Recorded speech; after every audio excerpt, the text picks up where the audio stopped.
hati kalian rakyat Malaysia. Assalamualaikum warahmatullahi wabarakatuh. Alhamdulillahillazi arsala rasulahu bil huda wa dinil haq liyuzhirahu 'ala ad-din kullih wa kafa billahi shahida. Wa usalli wa usallimu ala rasulihil karim wa ala ashabihi ajma'in wa man tabi'ahum bi ihsanin ila yaumiddin.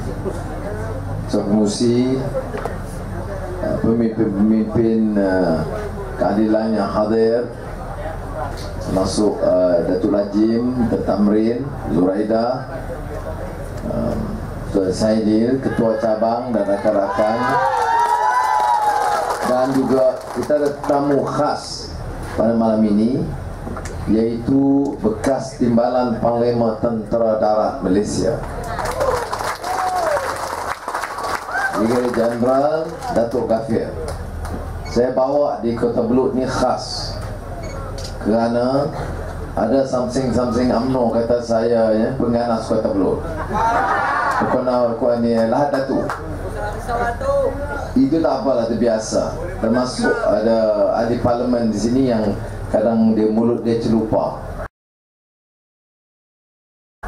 Saya tak perlu jawab dia kerana kita tidak jawab orang yang biadab istilah. Kita gunakan kesempatan itu cakap dengan baik. Saya pada peringkat awal mahu Jeneral Gafir Seribu ucapkan dia pernah menjadi Timbalan Panglima Tentera Darat, jaga askar dan tentera seluruh negara nombor 2. Okay. Jadi dia tahu apa yang berlaku. Dia tahu maklumat yang sebenar. Ya. Dia tahu apa dia kekuatan, kelemahan. Kita dapat kenyataan bukan sekadar simpati, sokongan terhadap tindakan pasukan keselamatan, polis dan tentera. Mana mungkin tak sokong? Panglima Tentera Darat Jeneral Hashim sekarang calon keadilan di Johor Bahru. Timbalan Panglima Tentera Darat Jeneral Gafir round satu negara, minta rakyat sokong Pakatan Rakyat dan gulingkan Barisan Nasional dalam pilihan raya. Laksmana Imran, Tentera Angkatan Laut, sekarang calon keadilan Parlimen Lumut di Perak. Brigadier Jeneral Abdul Hadi, Tentera Udara, the fighter pilot jet, pejuang, sekarang akan saya umumkan sebagai calon keadilan di Perak. Dan baru-baru ini Tuan Guru Hadi Awang, Presiden PAS, umumkan Brigadier Jeneral Najmi Haji Ahmad, Ketua Kagat Korps Agama Tentera Malaysia, sebagai calon PAS di Baling, Kedah. Ini jeneral-jeneral, bekas jeneral ini sekarang dia bersama keadilan dan Pakatan Rakyat. Tak kalau kita ini pengganas, khianat kepada negara, buat apa dia sokong? Ini kadang-kadang pemuda UMNO cakap tak masuk akal. Saya dengar TV3, apa alasan? Tak ada alasan. Oh, Anwar jumpa Sultan Sulu. Tengok-tengok Sultan Sulu pergi mesyuarat UMNO, bukan mesyuarat keadilan. Kemudian Anwar jumpa Nur Mishwari. Sudah ingat, majoriti bajau orang Islam. Kita kena ingat ini soal keselamatan negara bukan main-main. Soal ya, perjuangan orang-orang Islam di selatan Filipina, selatan Thailand. Jangan kita remehkan. Nur Mishwari itu pemimpin Gerakan Islam Selatan Filipina. Saya dari masa saya ABIM, memang saya bersama mereka. Memang saya simpati dengan nasib umat Islam Selatan Filipina, Selatan Siap, Palestin. Daripada dulu, bukan sebab saya menteri. Lama sebelum menteri, saya memang pergi melawat mereka dan bagi sokongan. Apa salah sokong orang-orang Islam yang ditindas di mana-mana negara di dunia?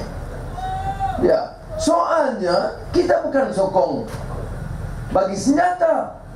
Kita sokong perjuangan kerana orang itu menghadapi masalah, tekanan. Nur Mishwari itu menjadi Gubernur Mindanao. Kemudian apa salah saya sebagai Timbalan Perdana Menteri jumpa Gubernur Mindanao? Tuan Mahathir pada masa dia jadi Perdana Menteri jemput Nur Mishwari melawat Malaysia. Kenapa tak tanya dia? Saya juga salah. Ini semua salah saya. Tadi nak datang hujan, ini Anwarnya salah. Tak ada pembangunan Kota Belud, salah Anwar. Mana boleh macam itu? Dia kata salah sebab saya nyanyi lagu Sabah Goyang.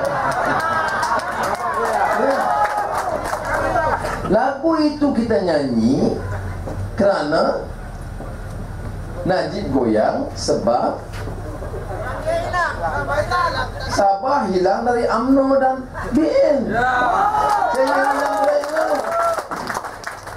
Bukan Sabah hilang pergi ke Filipina. Bodoh punya cakap. Tanya sama Najib apa sebab goyang. Nanti jawab Najib Sabah nak hilang. Bukan ya. Kemudian sambung dia, TV3 tak tunjuk. Sambung dia dah. Sabah nak hilang, UMNO melayang, Najib jadi ketua pembangkang. Itu sudah. Tapi tak apa ya. Saya nak tunjuk sini. Nasib baik kebetulan Panglima, bekas Timbalan Panglima Tentera Darat ada. Ya, kurang-kurang sudah tahu. Ya, General 3 bintang. Ya. Saya tak ada bintang, saya bukan general. Tapi General 3 bintang sanggup susah payah. Dia kalau pencen senang, tak payah susah payah.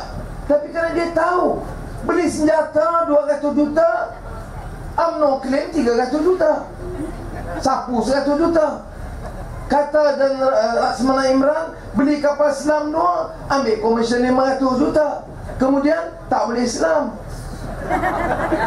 Kemudian dia tahu sebab dia Laksmana tentera laut. Nak beli senjata ni biarlah pakarnya beli. Takkan tanya saya Menteri Kewangan. Saya tak campur. Nak beli tank, tanya Panglima Tentera Darat, dia tahu tank mana nak pakai. Ni nak tanya ejen UMNO. Sudah. Ini UMNO ahli di bawah tak dapat apa. Dapat RM20 dia hidup Melayu RM20. Tapi ketua-ketua 100 juta. Tengok Sabah. Sabah ni miskin ke? Negeri kaya.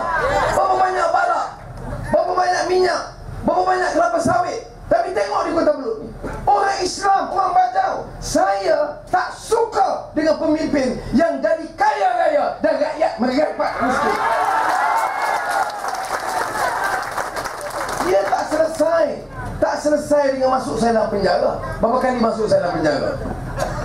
2 tahun, kemudian 6 tahun, kemudian tangkap, masuk lokap, keluar, lepas tu telanjang, lepas telanjang ukur, celaka ya. Kemudian pukul, kemudian bagi malu tiap malam. Tengok televisyen TV3 15 minit. Anwar Yahudi, Anwar Amerika, Anwar Sulu, Anwar sokong Cina, Anwar sokong Hindu. Anwar saja. Hebat Anwar ni tak? Orang yang paling ditakuti oleh seluruh kekuatan Anwar. 15 minit. 15 minit. Ada dia cerita pasal Kota Belud, langsung tak masuk. Cerita Anwar je. Saudara, doa. Innal ladzina qalu Rabbuna Allah thumma istaqamu. Kita kena yakin kepada kekuatan Allah. Kemudian kita kena istiqamah. Karena kalau kita yakin, boleh buat perubahan. Itu yang pertama kita sebut ya. Soal keselamatan. Sebab apa nak perubahan? Sebab, saya bagi contoh, beli senjata. Sudahlah, fikir askar-askar untuk berjuang ni. Ada bekas askar? Bekas askar. Askar pelicin ada tak? Ada. Mana? Angkat tangan. Okey. Cuba tengok dia tanya general ni sebab apa yang dia sokong ni. Sebab dia tahu beli senjata depan mata dia. Orang ambil ratus-ratus juta, dia tengok askar Kuala Lumpur kerja apa? Dia jumpa je general. Oh yes, kenapa? Tanya kerja apa? Jaga. Seorang dia beli general dengan bawa taksi. Kerja apa? Bawa taksi. Taksi kamu punya? Tak. Siapa punya? Ketua UMNO punya. Apa pasal ni jadi macam ni negara kita? Taksi pun, duit taksi pun orang nak sapu. Tak boleh ke bagi taksi tu kepada orang bawah? UMNO ni patut pujuk lagi. Saya